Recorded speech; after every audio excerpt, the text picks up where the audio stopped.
welcome to the Midweek Check-In. I have Pastor Drew with me today because we are celebrating.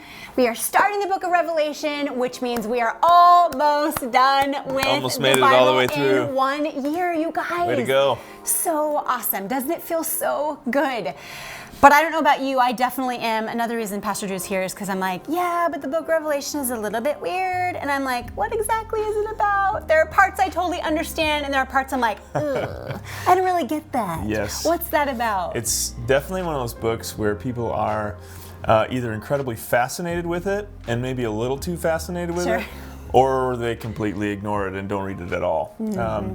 And part of it is it's supernatural. I mean, it's John receiving this supernatural revelation from Jesus, and so he is trying his best to use the language that he has to explain these supernatural revelations. Yeah. And so when it gets weird, it's because it's weird, and he's doing the best that he can to explain it to us. So oh man, I feel that from him too. Like he's trying to put it, and the imagery is incredible. I mean, he does a pretty good job, but it's way over my head. Yeah. Yeah. And so there's a lot of things as you read through it that you're not going to fully understand. Mm-hmm. There's some things that are clear, and I think the approach to Revelation, my heart when I read Revelation, and my hope for anybody that's reading Revelation is understanding if we go into it just saying, Jesus, we want to know who you are. Yeah. He'll reveal things to us. Yeah. The things that we don't understand or that seem a little crazy, we don't need to get hung up on them. That's a good point. That's a really good point. And not be looking for like meaning. Like we're always trying to decipher like, oh, this means that. And sometimes we'll even be like, kind of trying to find answers on the evening news. But really it's mostly references to the Old Testament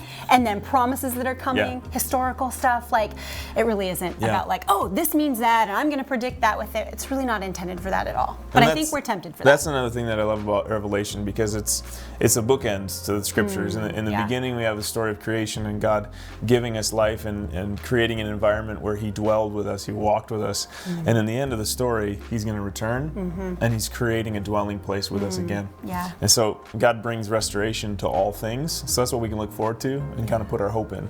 As we read through Revelation. Yeah, that's right. It's totally a book of hope. It really is, even though sometimes I kind of miss that.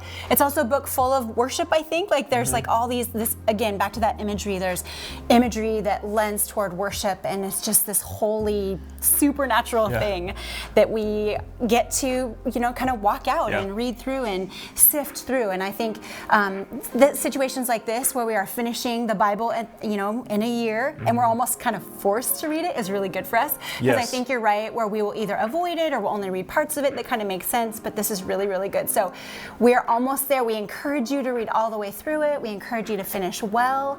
We are finishing well. We're going to read through it coming up here, and we're excited to move on to next year too, because this will be it. This will be it for this year. Reading throughout the book of Revelation, getting all the way done with the entire Bible. We're moving into Lectio Divina next year. We're really excited for that. And we'll be kind of talking about that more in the new year. But even for midweek check-ins, you guys, like, this is it. We're going to be like, hey, we're finishing Book of Revelation. We're saying you keep going too and moving into next year, which we're excited for. It's going to be good. Yeah, it's going to be really, really good. Well, we wish you all such a Merry Christmas and a blessed New Year. We will see you in the new year, and we just want you to know that we love you and we're cheering for you. Just continue to press into God's Word. It is so awesome and so good. It is a really important spiritual discipline as we walk out our relationship with Jesus and allow Him to pursue us as well. Yeah, it's good. All right, you guys, we'll see you next time. God bless.